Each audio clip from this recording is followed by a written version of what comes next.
السلام عليكم ورحمة الله وبركاته. الحمد لله نحمده ونستعينه ونستغفره ونعوذ بالله من شرور أنفسنا ومن سيئات أعمالنا. من يهده الله فلا مضل له ومن يضلله فلا هادي له، ونشهد أن لا إله إلا الله وحده لا شريك له، ونشهد أن محمدا عبده ورسوله. اللهم صل على سيدنا ومولانا محمد طب القلوب ودوائها وعافية الأبدان وشفائها ونور الأبصار وضيائها وعلى آله وصحبه وسلم. أما بعد، فقد قال الله تعالى في القرآن العظيم والفرقان المجيد: أعوذ بالله من الشيطان الرجيم، بسم الله الرحمن الرحيم. والذين جاءوا من بعدهم يقولون ربنا اغفر لنا ولإخواننا الذين سبقونا بالإيمان ولا تجعل في قلوبنا غلا للذين آمنوا ربنا إنك رؤوف رحيم. قال النبي صلى الله عليه وسلم: كنت نهيتكم عن زيارة القبور فزوروها فإنها تزهد في الدنيا وتذكر الآخرة، أو كما قال عليه الصلاة والسلام. صدق الله العظيم وصدق رسوله النبي الكريم. سبحانك لا علم لنا إلا ما علمتنا إنك أنت العليم الحكيم. رب اشرح لي صدري ويسر لي أمري வஹ்லுல் உக்தத்தம் மின் லிசானி யஃப்கஹு கௌலி. புகழ் அனைத்தும் அல்லாஹ் ஒருவனுக்கே உரித்தாகட்டுமாக. ஸலாத் என்னும் கருணையும் சலாம் என்னும் ஈடேற்றமும் ஈருலக சர்தார் எம்பெருமானார் ரசூலை கரீம் ஸல்லல்லாஹு அலைஹி வஸல்லம் அவர்கள் மீதும், அவர்களுடைய அடிச்சுவடுகளை கடுகளவும் பிசகாது வாழ்ந்து வந்த உத்தம சத்திய சஹாபாக்கள், தாபிஈன்கள், தபா தாபிஈன்கள், நபிமார்கள், வலிமார்கள், ஷஹீதுகள் மற்றும் நம் அனைவர்கள் மீதும் ஏனைய இஸ்லாமியர்கள் மீதும் என்றென்றும் நிலவட்டுமாக. ஆமீன்.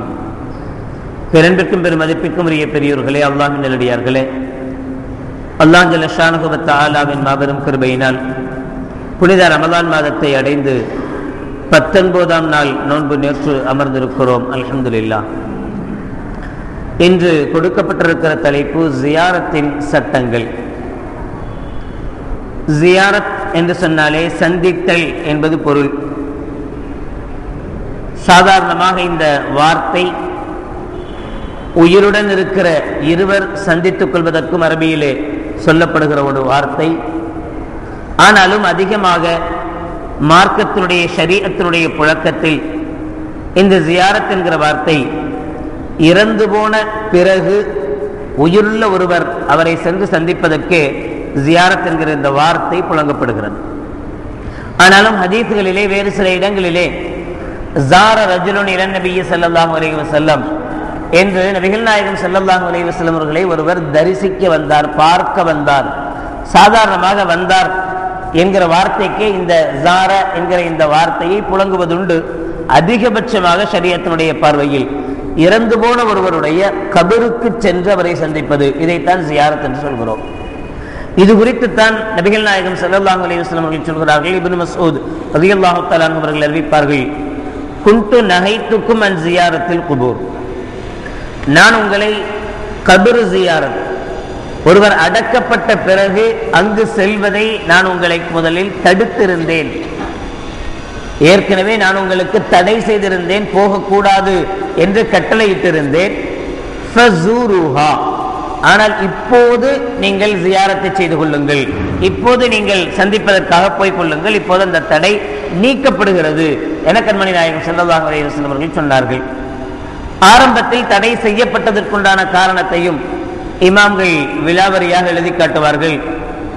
காரணம், கண்மணி நாயகம் ஸல்லல்லாஹு அலைஹி வஸல்லம் அவர்கள் தௌஹீதை எடுத்து சொன்ன போது, லா இலாஹா இல்லல்லாஹ் முஹம்மது ரசூலுல்லாஹ் என்கிற இந்த திருக்கலிமாவை எடுத்து சொன்ன போது, புதிதாக ஒவ்வொருவராக இஸ்லாத்திற்குள் வருகிறார்கள்.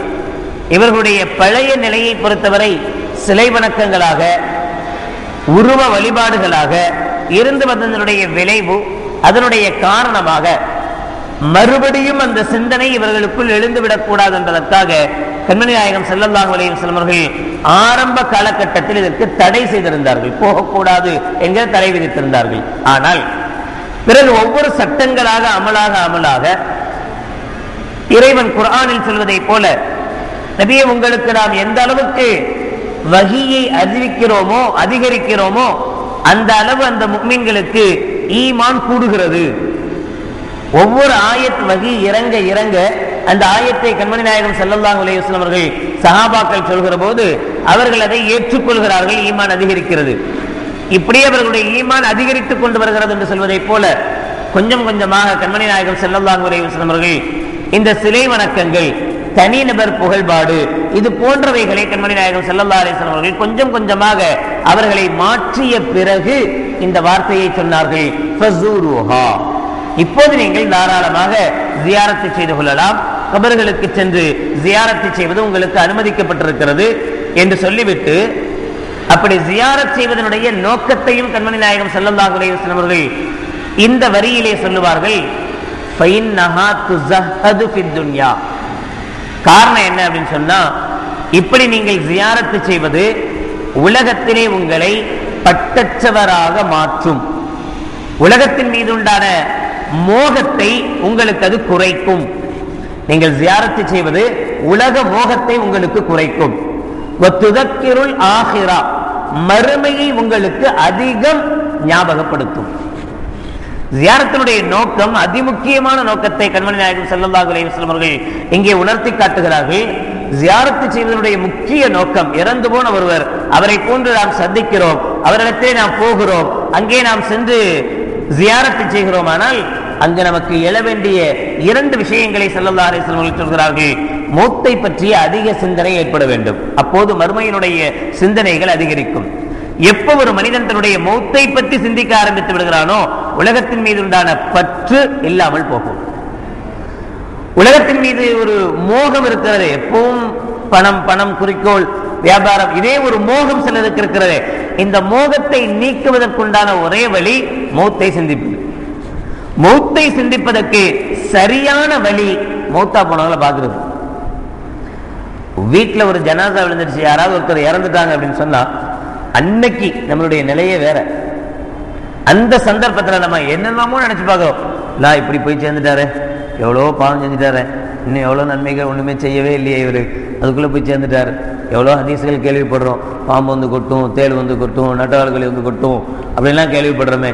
இப்போ இவர் இறந்துட்டார், நம்மளுடைய அத்தாவோ நம்முடைய அண்ணனோ நம்முடைய மாமானோ நம்முடைய மச்சானோ ஒருத்தர் இறந்து போயிட்டார். இப்போ அவருடைய ஜனாசா முன்னால் வைக்கப்பட்டிருக்கு. அவரை பற்றி நம்ம சிந்திச்சு பார்க்குறோம், இவர் யார், எப்படி இருந்தார், எப்படி வாழ்ந்தார் அப்படின்னு பார்க்குறோம். இவருடைய வாழ்க்கை நமக்கு ஒரு மாதிரியாக தெரிந்தால் நம்ம என்னெல்லாம் கற்பனை பண்ணி பார்க்குறோம் அந்த சமயத்தில். அப்போ நம்மளுடைய உள்ளம் நம்மளை பார்த்து கேட்கும், நீ எப்படிடா இருக்க அப்படின்னு. அப்ப அந்த சமயத்தில் நமக்கு ஒரு பயம் ஏற்படுகிறது, ஒரு பயம் வருது.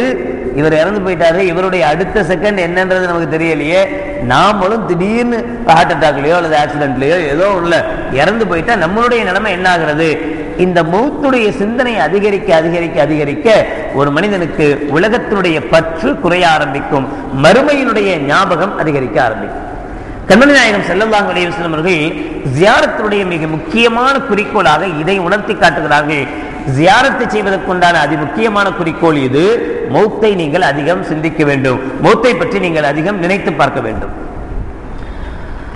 கண்மணி நாயகம் ஸல்லல்லாஹு அலைஹி வஸல்லம் அவர்களை பற்றி அபூ ஹுரைரா ரலியல்லாஹு தஆலா அவர்கள் சொல்கிறார்கள், ஸார நபியு ஸல்லல்லாஹு அலைஹி வஸல்லம் கபர உம்மிஹி. ஸல்லல்லாஹு அலைஹி வஸல்லம் அவர்கள் தன்னுடைய தாயாருடைய ஆமினா அம்மையார் அவர்களுடைய கபரை ஜியாரத்து செய்வதற்காக போனார்கள். போய் அங்கே கபருக்கு பக்கத்தில் நின்று கொண்டு ஸல்லல்லாஹு அலைஹி வஸல்லம் அவர்கள் ஃபபக்கா அழுதார்கள். வஅபுக்கா மன் ஹவுலஹு, உடன் சஹாபாக்களும் இருந்தார்கள், எனவே கூட இருந்த சஹாபாக்களும் சேர்ந்து அழுதார்கள். வஅபுக்கா மன் ஹவுலஹு, கூட இருந்த சஹாபாக்களும் சேர்ந்து அழுதார்கள். ஃபகால, ஸல்லல்லாஹு அலைஹி வஸல்லம் அவர்கள் சொன்னாங்க, இஸ்தஅஸன்து ரப்பி ஃபீ அன் அஸ்தக்ஃபிர லஹா, என்னுடைய இந்த தாய்க்காக நான் அல்லாஹ்விடத்தில் பாவ மன்னிப்பு கேட்க வேண்டும் என்று நான் அல்லாஹ்விடத்தில் அனுமதி கேட்டேன். ஃபலம் யுஸன் லி, அல்லாஹ் எனக்கு அனுமதி வழங்கவில்லை. வஸ்தஅஸன்துஹு ஃபீ அன் அஸூர கப்ரஹா, என்னுடைய தாயின் கபரை ஜியாரத்து செய்வதற்காக நான் அனுமதி கேட்டேன். ஃபஉதினலி, எனக்கு அல்லாஹ் ஜல்ல ஷானஹு வ தஆலா அனுமதி கொடுத்தான் என்று சொல்லிவிட்டு ஃபஸூரு அல் குபூர, எனவே நீங்களும் கபறுகளை ஜியாரத்து செய்யுங்கள். எனவே நீங்களும், நான் அனுமதி கேட்டேன் அல்லாஹ்விடத்தில், அல்லாஹ் எனக்கு அனுமதி தந்தால் நான் வந்திருக்கிறேன். ஃபஸூரு அல் குபூர, எனவே நீங்களும் கபறுகளை ஜியாரத்து செய்யுங்கள். ஃபைன்னஹா துதக்கிருல் மௌத்த, காரணம் என்னன்னா அது மௌத்தை உங்களுக்கு ஞாபகப்படுத்தும். இங்கேயும் அதே விஷயத்தை கண்மணி நாயகம் ஸல்லல்லாஹு அலைஹி வஸல்லம் அவர்கள் சொல்லி காட்டுகிறார்கள்.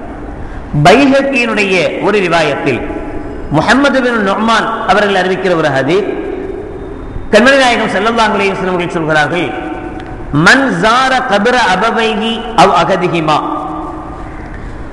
ஒரு மனிதன் தன்னுடைய பெற்றோர்களுடைய கபரை, இருவரோ அல்லது ஒருவரோ இறந்து போனவங்க, ஃபீ குல்லி ஜும்அத்தின், ஒவ்வொரு ஜும்மாவிலும் தன்னுடைய இறந்து போன தாய் அல்லது தந்தையினுடைய கபரை ஜியாரத்து செய்வாரேயானால் குஃபிர லஹு, அவருடைய பாவங்கள் மன்னிக்கப்படும். வகுதிப பர்ரா, அவருக்கு நன்மைகள் எழுதப்படும் என கண்மணி நாயகம் ஸல்லல்லாஹு அலைஹி வஸல்லம் சொன்னார்கள்.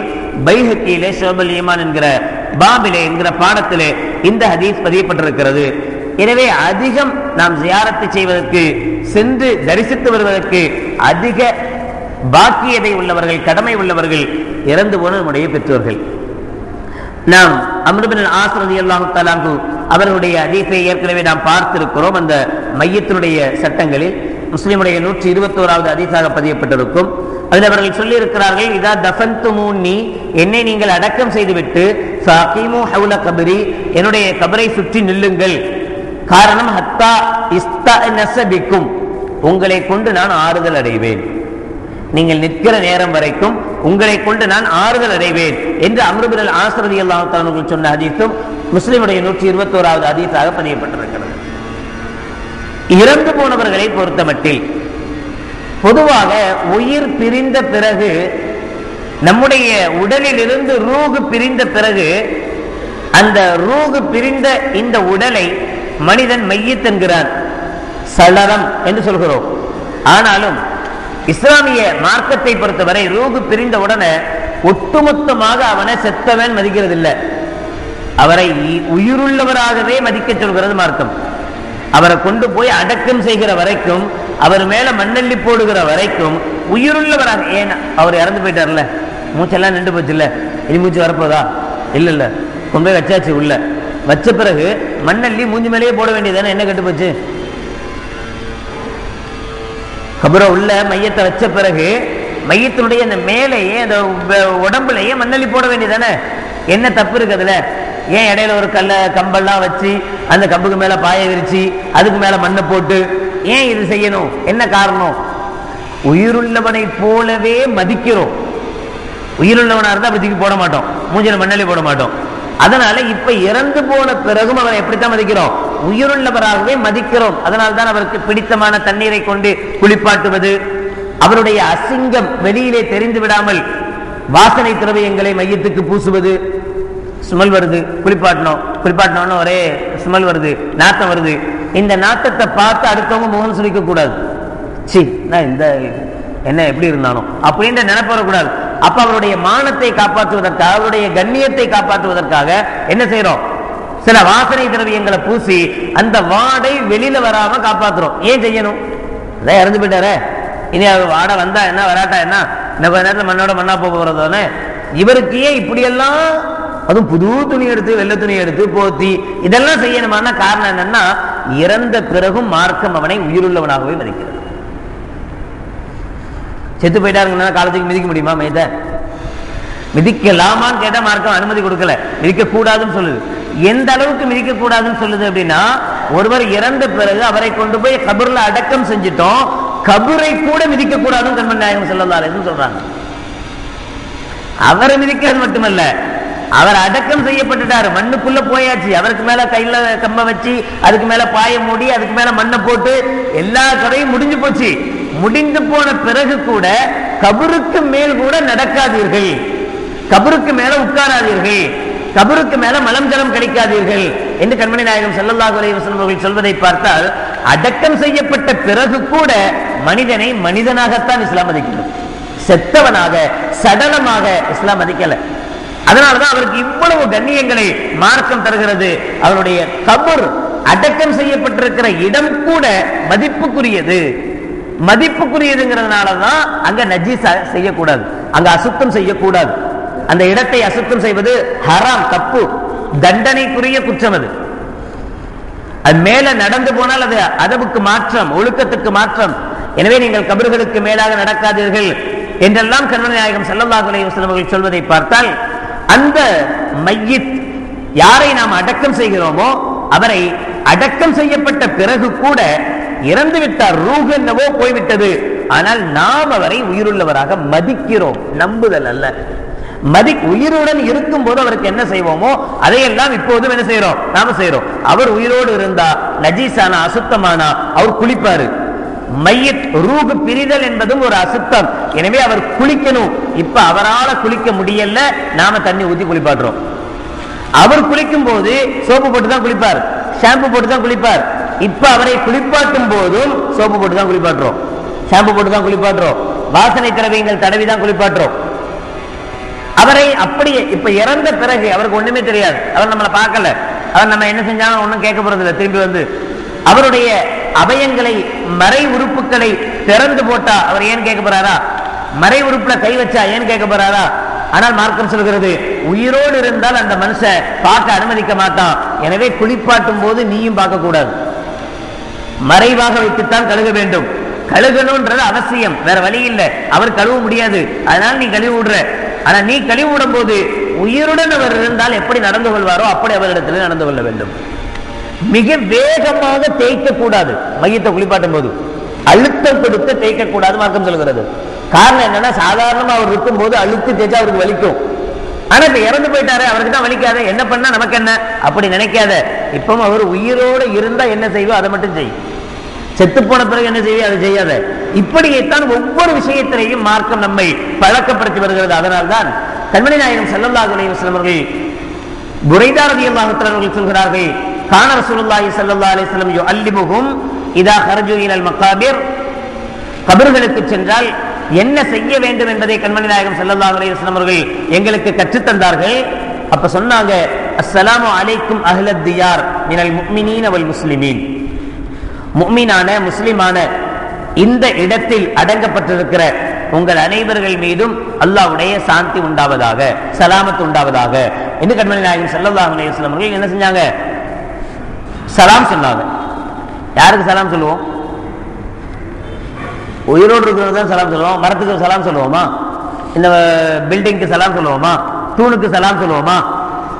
ரூஹ் இருக்கிற உயிர் இருக்கிற ஒரு மனிதனுக்கு தான் என்ன செய்யறோம்? சலாம் சொல்றோம். ஆனா கண்மணி நாயகம் ஸல்லல்லாஹு அலைஹி வஸல்லம் அவர்கள் இறந்துட்டார், நல்லா தெரியுது. சரி, மண்ணோட மண்ணா போயிட்டார், கிட்டத்தட்ட அவர் இறந்து ஒரு 40 வருஷம் ஆச்சு, 50 வருஷம் ஆச்சு. இப்ப அவருடைய கபருக்கு போறோம், சலாம் சொல்லணுமா? சொல்லணும். ஏன் சொல்லணும்? அவர் மண்ணோட மண்ணா போயிட்டாரு, இப்ப அவர் இல்லையே கேட்கறதுக்கு. ஆனாலும் நபிகள் நாயகம் ஸல்லல்லாஹு அலைஹி சொல்கிற வார்த்தை என்ன? ஒரு கபருக்கு அடக்கம் செய்யப்பட்ட ஒரு இடம். இப்ப அந்த அடக்க ஸ்தலத்தில் மையத்து இருந்தாலும் சரி, இல்லாம போனாலும் சரி, அடக்கம் செய்யப்பட்ட இடத்துக்கு போனாலே, தஹியத் பள்ளியாசலுக்குள்ள வந்துட்டாலே 2 ரக்காத் தொழுவது தஹியத்துல் மஸ்ஜித் இருக்கு, அதே போல அடக்கம் செய்யப்பட்ட இடத்துக்கு போனாலே சலாம் சொல்வது சுன்னத். அஸ்ஸலாமு அலைக்கும், அதுவும் அலைக்கும் என்று சொல்கிறோம். அஸ்ஸலாமு அலைஹிம், யா அல்லாஹ் இவர்கள் மீது நீ சலாம் சொல்வாயாக அப்படின்னு சொல்லல, உங்கள் மீது சலாம் உண்டாகட்டும் என்றே சொல்கிறோம். யாரை பார்த்து நீங்க நாங்க வாங்க இப்படி யாரை பார்த்து பேசுவோம்? யார் முன்னாடி இருக்கிறாரோ அவரை பத்தி தானே பேச முடியும். முன்னாடி இருப்பவரை பார்த்தா நீங்க அப்படின்னு பேச முடியும். முன்னாடி இல்லாத ஒருத்தரை பார்த்து என்ன பேசணும்? அவருன்னு சொல்லணும். அல்லாஹ் தான் சலாமத்தை கொடுக்க போறான். என்ன செய்யணும்? அல்லாஹ்விடத்தில் யா அல்லாஹ் இறந்து போன இந்த மனிதருக்கு நீ சலாமை கொடுப்பாயாகன்னு கேட்கணும். ஆனா ஸல்லல்லாஹு அலைஹி வஸல்லம் அப்படி சொல்லி தரல நமக்கு. அஸ்ஸலாமு அலைக்கும், உங்கள் மீது அல்லாஹ்வின் சாந்தி உண்டாகட்டும் என்று நேரடியா என்னமோ அவர்கிட்ட பேசுற மாதிரியே தெரியுது. சாதாரணமாக இருக்கிற போது நாம் சொல்லுகிற இதே வார்த்தையை கண்மணி நாயகம் ஸல்லல்லாஹு அலைஹி வஸல்லம் அவர்கள் சொல்லிவிட்டு பின்னாடி இதையும் சொல்கிறார்கள், இன்னா இன்ஷா அல்லாஹு பிக்கும் லலாஹிகூன், நீங்க முன்னாடி கொஞ்சம் போயிட்டீங்க, இன்ஷா அல்லாஹ் மிக விரைவில் நாங்களும் உங்க கூட தான் வரப்போறோம்.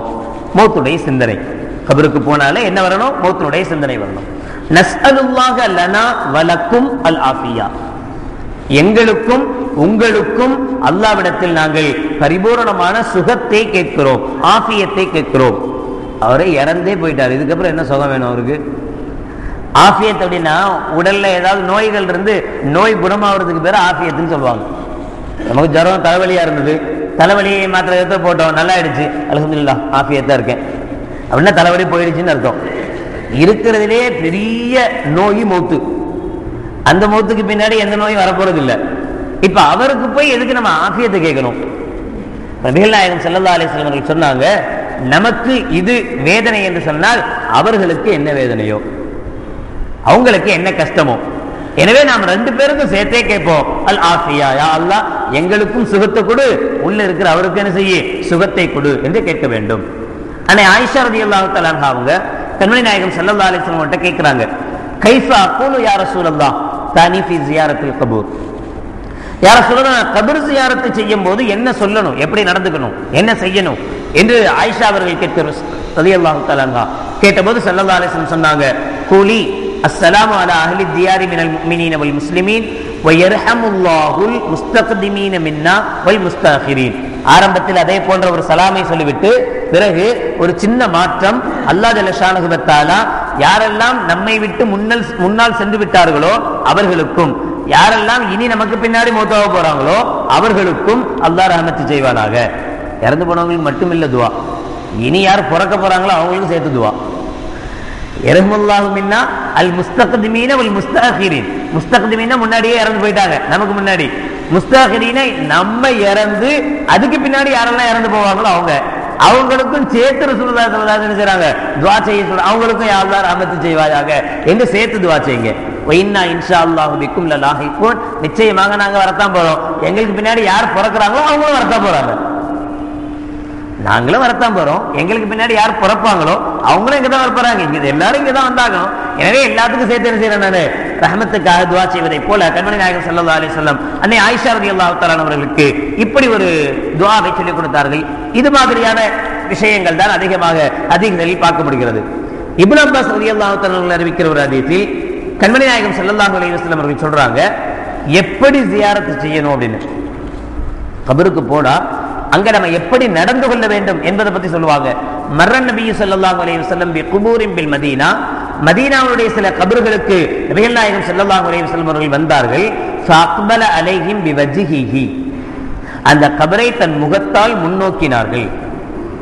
பின்னாடி திரும்பி நின்றுகிட்டு ஒன்றும் செய்யல, சலாம் சொல்லல. கபர் எங்க இருக்குதுன்னு சொன்னா இந்த பக்கமா திரும்பி பார்த்துட்டு அஸ்ஸலாமு அலைக்கும் சொல்லல. என்ன செஞ்சாங்க, கபரை முன்னோக்கி பார்த்து அஸ்ஸலாமு அலைக்கும் என்று சொன்னார்கள். கால அஸ்ஸலாமு அலைக்கும் யா அஹ்லல் குபூர் யக்ஃபிருல்லாஹு லனா வ லக்கும் அன்தும் ஸலஃபுனா வ நஹ்னு பில் அஸர். கிட்டத்தட்ட அனைத்தும் ஒரே மாதிரியான அர்த்தங்களை கொண்ட துஆக்கள். இதை கண்மணி நாயகம் ஸல்லல்லாஹு அலைஹி வஸல்லம் அவர்கள் செய்தார்கள். நபிகள் நாயகம் ஸல்லல்லாஹு அலைஹி வஸல்லம் அவர்கள் ஜியாரத் செய்தார்கள் என்பதும் எல்லா ஹதீஸ்களினாலும் முடிவு செய்யப்பட்ட ஒட்டுமொத்த இஸ்லாமிய சமூகத்தால் ஏற்றுக்கொள்ளப்பட்ட ஒரு விஷயம். இதுல யாருக்கும் எந்த மாற்று கருத்தும் இல்லை. கண்மணி நாயகம் ஸல்லல்லாஹு அலைஹி வஸல்லம் செஞ்சாங்க. இறந்து போன பிறகு ஒருவருடைய கபருக்கு ரசூலுல்லாஹ் போனாங்க, அங்க நின்று ஸல்லல்லாஹு அலைஹி வஸல்லம் அவர்கள் சலாம் சொன்னாங்க, அவருக்காக துஆ செய்தாங்க. இதை எதையுமே யாரும் மறுப்பதற்கு இல்லை, மறுக்க முடியாது. அதே போலத்தான் மற்றவர்களுடைய கபர்களை பொறுத்த மட்டிலேயும் நபிகள் நாயகம் ஸல்லல்லாஹு அலைஹி வஸல்லம் அவர்கள் ஒட்டுமொத்த அனுமதி கொடுத்திருக்கிறார்கள். ஜியாரத் என்பது ஹராமான ஒரு காரியம் அல்ல, அது செய்யப்பட வேண்டிய ஒரு காரியம். இன்னும் சொல்ல போனால் மௌத் ஞாபகம் வர வேண்டுமானால் கண்டிப்பாக கபர் ஜியாரத் தேவை என்பதை கண்மணி நாயகம் ஸல்லல்லாஹு அலைஹி வஸல்லம் சொல்றாங்க. அதே சமயத்தில் திருமதியினுடைய ஒரு ரிவாயத்தில் அபூ ஹுரைரா ரலியல்லாஹு தஆலா அவர்கள் அறிவிப்பாங்க, அன்ன ரசூலுல்லாஹி ஸல்லல்லாஹு அலைஹி வஸல்லம் லஅன ஸவ்வாராத்தில் குபூர். கபர்களை ஜியாரத் செய்யக்கூடிய பெண்களை நபிகள் நாயகம் ஸல்லல்லாஹு அலைஹி வஸல்லம் அவர்கள் சபித்திருக்கிறார்கள், சாபமிட்டிருக்கிறார்கள். கபரை ஜியாரத் செய்யக்கூடிய பெண்களை கண்மணி நாயகம் ஸல்லல்லாஹு அலைஹி வஸல்லம் அவர்கள் சபித்திருக்கிறார்கள், சாபமிட்டிருக்கிறார்கள், போகக்கூடாது என்று தடை செய்திருக்கிறார்கள் என்று சொல்வார்கள். ஆனால் அன்னை ஆயிஷா ரலியல்லாஹு தஆலா அன்ஹா அவர்கள் அறிவிப்பாங்க, குன்த அதுஹலு பைத்தி அல்லதி ஃபீஹி ரசூலுல்லாஹி ஸல்லல்லாஹு அலைஹி வஸல்லம். கண்மணி நாயகம் ஸல்லல்லாஹு அலைஹி வஸல்லம் என் வீட்டில் தான் இருந்தாங்க, என் வீட்டில் தான் வஃபாத் ஆனாங்க, என்னுடைய வீட்டில் தான் ஸல்லல்லாஹு அலைஹி வஸல்லம் அவர்கள் அடக்கம் செய்யப்பட்டிருக்கிறாங்க. அடக்கம் செய்யப்பட்ட பிறகு என் வீட்டுக்கு நான் போவேன், அதாவது ரவுலாவுக்கு நான் போவேன். நபிகள் நாயகம் ஸல்லல்லாஹு அலைஹி வஸல்லம் அடக்கம் செய்யப்பட்டிருக்கிற ரவுலாவுக்கு நான் வருவேன். உள்ள போன பிறகு நான் பரதாலாம் போட்டுக்கிட்டு இருக்க மாட்டேன், பரதாலாம் கட்டிடுவேன். மேலாடை பரதா போட்டிருக்கிறவன் மற்ற ஆண்களுக்காக மறைக்கக்கூடிய பரதா, இந்த ஆடையை நான் விளக்கிடுவேன். ஏன் அப்படின்னா அக்கூலு, நான் என் மனதுக்குள் சொல்லிக் கொள்வேன், இன்னமாகுவ ஜௌஜி வ அபி. யார் இங்க அடக்கப்பட்டிருக்கா? என் மாப்பிள்ளையும் என் வாப்பாவும். அபூபக்கர் சித்திக் ரலியல்லாஹு தஆலா அவர்களும் அடக்கம் செய்யப்பட்ட பிறகு கூட ஆயிஷா ரலியல்லாஹு தஆலா சொல்றாங்க, நான் என்னுடைய வீட்டுக்குள்ள போவேன், 2 பேர் இருப்பாங்க. யாரு? ஸல்லல்லாஹு அலைஹி வஸல்லம் அவர்களும் அபூபக்கர் சித்திக் ரலியல்லாஹு தஆலா அவங்களும் இருப்பாங்க. அதனால நான் மேலாடைகளை, அதாவது புர்காக்கள் எல்லாம் கலட்டிட்டு சாதாரணமாக எப்போ இருக்கிற மாதிரி நான் உட்காருவேன். ஏன் அப்படின்னா எங்க அத்தாவும் என் மாப்பிள்ளையும் தானே இருக்கிறாரு அப்படின்னு நான் நினைச்சுக்குவேன்.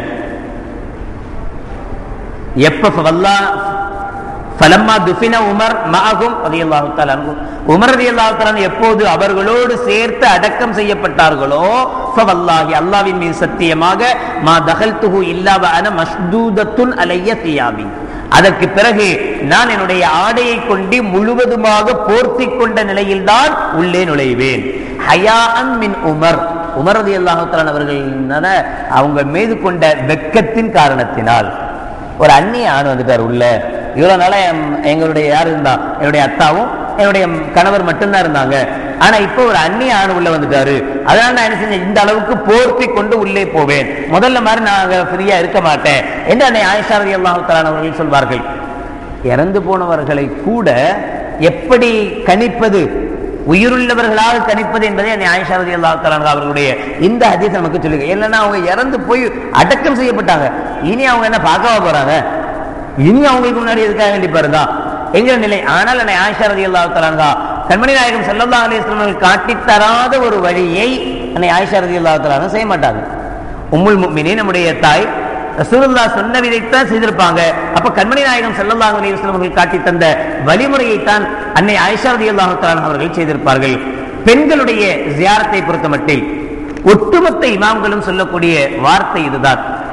அதாவது இந்த ஹதீஸ் கூட ஸல்லல்லாஹு அலைஹி வஸல்லம் அவர்கள் பெண்களை சபித்திருக்கிறார்கள் என்கிற ஹதீஸ் கூட இது ஏற்கனவே ஒரு பொது அறிவிப்பு தந்திருக்கிறாங்க ஸல்லல்லாஹு அலைஹி வஸல்லம், ஜூருஹா, நீங்க ஜியாரத் செய்யுங்க. அதுல ஆண்கள் பெண்கள் எந்த பாகுபாடையும் ஸல்லல்லாஹு அலைஹி வஸல்லம் காட்டல. இந்த ஹதீஸ்ல பெண்களை ஸல்லல்லாஹு அலைஹி வஸல்லம் அவர்கள் சபித்திருக்கிறார்கள் அப்படின்னு பெண்களுக்கு மட்டும் தனியா ஸல்லல்லாஹு அலைஹி வஸல்லம் சொல்லியிருக்கிறார்கள். எந்த ஹதீஸ் முன்னாடி உள்ளது? பெண்களை சபித்த ஹதீஸ் ஆரம்பமான ஹதீஸாக இருந்தால் அப்ப பின்னாடி கொடுக்கப்பட்ட அனுமதி ஆண் பெண் 2 பேருக்கு சேர்த்து.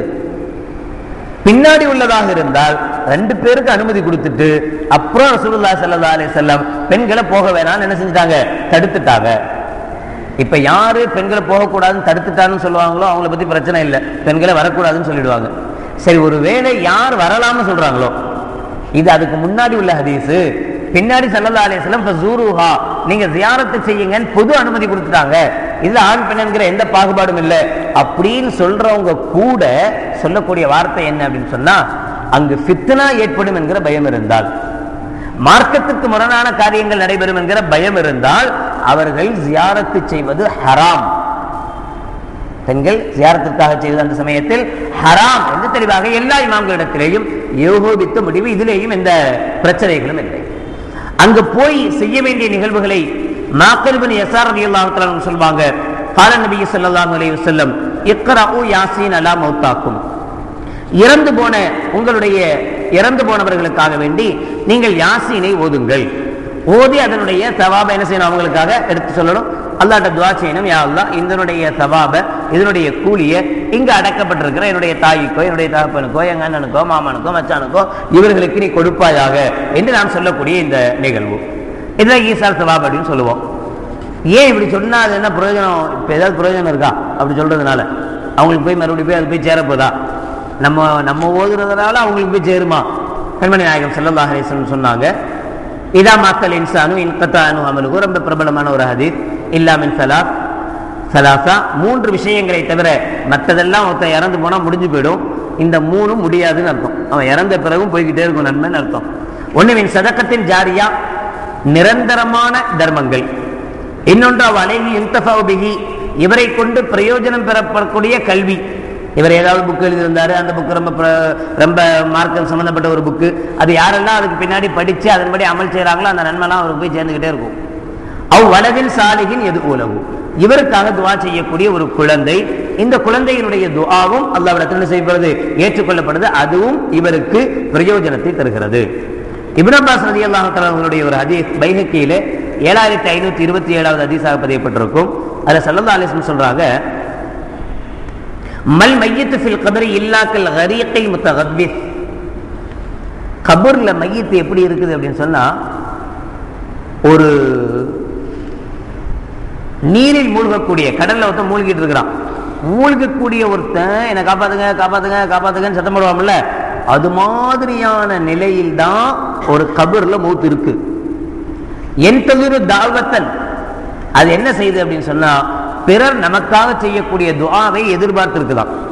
இந்த மௌத்து யாராவது நமக்காக துஆ செய்ய மாட்டாங்களா என்று எதிர்பார்த்து இருக்கும். தல்ஹகுஹு மின் அபின் அவ் உம்மின் அவ் அஹின் அவ் சதீகின், அத்தாவோ அம்மாவோ அண்ணனோ தம்பியோ அல்லது யாராவது நண்பர்களோ யாராவது நமக்காக துஆ செய்ய மாட்டாங்களா என்று அது எதிர்பார்க்கும். ஃபைதா லஹிகத்துஹு கானத் அஹப்ப இலைஹி மினத் துன்யா வமா ஃபீஹா. யாராவது துஆ செய்த அந்த துஆவின் பலன் அந்த மையத்துக்கு போய் சேர்ந்தா இந்த உலகமே அதுக்கு கிடைச்ச மாதிரி அது பூரிப்படையும், சந்தோஷப்படும். வஇன்னல்லாஹ அஸ்ஸ வஜல், அல்லாஹ் ஜல்ல ஷானஹு வ தஆலா ல யுத்கிலு அலா அஹ்லில் குபூர் மின் துஆஇ அஹ்லில் அர்த் அம்சாலல் ஜிபால். இறந்தவர்களுக்காக துஆ செய்யக்கூடிய துஆவினுடைய பலன்களை அல்லாஹ் ஜல்ல ஷானஹு வ தஆலா மலை அளவு இறந்தவர்களுக்காக கொண்டு போய் சேர்த்து கொண்டே இருக்கிறான். வைன்ன ஹதியத்தல் அஹ்யாஇ இலல் அம்வாத், இறந்தவர்களுக்கு கூட உயிரோடு இருப்பவர்கள் அன்பளிப்புகள் செய்ய முடியும் என்றால் அந்த அன்பளிப்பு அல் இஸ்திக்ஃபாரு லஹும், அவர்களுக்காக நாம் பாவ மன்னிப்பு கோருவது. இறந்து போனவர்களுக்காக இப்பவும் நம்ம என்ன செய்ய முடியும்? கிஃப்ட் பண்ண முடியும். எப்படி கிஃப்ட் பண்ணணும்? அவங்களுக்காக அல்லாஹ்விடத்தில் என்ன செய்யணும்? பாவ மன்னிப்பு. ஏன் அல்லாஹ்வுடைய பாவங்கள் என்ன செய்வாய மன்னிப்பாயாக என்று கேட்க வேண்டும். என்னங்க இதெல்லாம் சாத்தியமான ஒன்றா, இதெல்லாம் சரியான ஒன்றா, நியாயமா அப்படின்னு கேட்டா, குர்ஆன்ல அல்லாஹ் நியாயம்னு சொல்றான். அதுக்கு மேல நியாயம் இல்லைன்னா வேற யாராவது அல்லாஹ்வுக்கு மேல ஒருத்தன் சொல்லியிருக்கணும். குர்ஆன்ல அல்லாஹ் நியாயம்னு சொல்றான். 59வது சூராவின் 10வது ஆயத்தில், வல்லதீன ஜாஉ மின் பாதிஹிம் யகூலூன ரப்பனா இக்ஃபிர் லனா வலி இக்வானினா அல்லதீன சபகூனா பில் ஈமான். நல்லவர்களை பற்றி அடையாளப்படுத்துகிற அல்லாஹ் ஜல்ல ஷானஹு வ தஆலா இவர்களுக்கு பிறகு ஒரு கூட்டம், நபி ஸல்லல்லாஹு அலைஹி வஸல்லம் உடைய அந்த சஹாபாக்கள் முஹாஜிர்களை பத்தி அன்சாரிகளை பத்தி சொல்லிட்டு வந்து அடுத்து சொல்றான், இந்த முஹாஜிர்கள் அன்சாரிகள் சஹாபாக்களுக்கு பிறகு ஒரு கூட்டம் வரும். அவங்க என்ன செய்வாங்கன்னா அல்லாஹ்ட்ட துஆ செய்வாங்க, ரப்பனா இக்ஃபிர் லனா, யா அல்லாஹ் எங்களுடைய பாவத்தையும் மன்னிப்பாயாக, வலி இக்வானினல் லதீன சபகூனா பில் ஈமான், யாரெல்லாம் ஈமானோடு எங்களுக்கு முன்னால் இறந்து விட்டார்களோ அவர்களுடைய பாவத்தையும் மன்னிப்பாயாக. இறந்து போனவர்களுக்காக என்ன செய்வாங்களா இவங்க? அல்லாஹ்ட்ட துஆ செய்வாங்க, யா அல்லாஹ் அவர்களுடைய பாவங்களையும் மன்னிப்பாயாக என்றவர்கள் துஆ செய்வார்கள் என்று அல்லாஹ் ஜல்ல ஷானஹு வ தஆலா சொல்லி இது நல்லோர்களுடைய அடையாளம் அப்படின்னு சொல்றான். அப்ப என்ன அர்த்தம்? செய்யலாம், கூடுன்னு அர்த்தம். இது அல்லாஹ்வுடைய தீர்ப்பு. கூடாது அப்படின்னா அல்லாஹ்விட பெரிய யாராவது ஒருத்தர் சொல்லியிருந்தா கூடாதுன்னு ஏற்றுக்கலாம். அப்புறம் இப்னு மாஜாவுடைய 3660வது ஹதீஸாக பதியப்பட்டிருக்கும். அபூ ஹுரைரா ரலியல்லாஹு தஆலா சொல்வாங்க, அன்ன ரஜுலன துர்ஃபஉ தரஜத்துஹு ஃபில் ஜன்னா, ஒரு மனிதனுடைய அந்தஸ்துகள் சொர்க்கத்தில் உயர்த்தப்பட்டு கொண்டிருக்கும். ஃபயகூலு அன்னா ஹாதா, நம்ம செஞ்சது நமக்கு தெரியுமா இல்லையா? அடுத்தவங்களுக்கு வேணுமானா நம்ம நல்லவனா இருக்கலாம், நல்லவன மாதிரி காட்சி தரலாம், ஆனா நாம யாருன்னு நமக்கு தெரியும். அது மாதிரி நம்ம எவ்வளவு அமல் செஞ்சிருக்கோம் நமக்கு தெரியும், எவ்வளவு பித்தலாட்டம் பண்ணோம், எவ்வளவு போய் சொன்னோம், எல்லாமே நமக்கு தெரியும். அதனால இந்த உயர்வுகள் எல்லாம் பார்த்த உடனே அப்படியே அதிசயித்து போய் அந்த மனுஷனே கேட்பானா, அண்ணாஹாதா யா அல்லாஹ் இதெல்லாம் எங்கேயிருந்து வந்தது? இந்த அளவுக்குலாம் நான் ஒண்ணுமே செய்யவே இல்லையே, நீ என்ன உன் பாட்டில் எக்ஸ்ட்ரா தந்துக்கிட்டே போறியே, ஏதாவது டிஸ்கவுண்டா இல்லை ஏதாவது எக்ஸ்ட்ரா ஏதாவது தள்ளுபடி போட்டு அல்லது ஏதாவது கூடிடுச்சாங்கிற மாதிரி, அண்ணாஹாதா எங்கேருந்து இது வந்தது என்று அவன் கேட்பானா. அப்ப அல்லாஹ் ஜல்ல ஷானஹு வ தஆலா பதில் சொல்வானாம், பி இஸ்திக்ஃபாரி வலதிக்க லக்க, உன்னுடைய பிள்ளை உனக்காக பாவ மன்னிப்பு தேடியதின் பலாபலன்கள் என்று அல்லாஹ் ஜல்ல ஷானஹு வ தஆலா சொல்லி காட்டுவானா. உன்னுடைய பிள்ளை உனக்காக அல்லாஹ் என்கிட்ட பாவ மன்னிப்பு தேடினா அதன் உண்டான சவாபுகள் தான் இப்போ உனக்கு இங்கே தரப்படுகிறது என்று கண்மணி நாயகம் ஸல்லல்லாஹு அலைஹி வஸல்லம் சொன்னாங்க.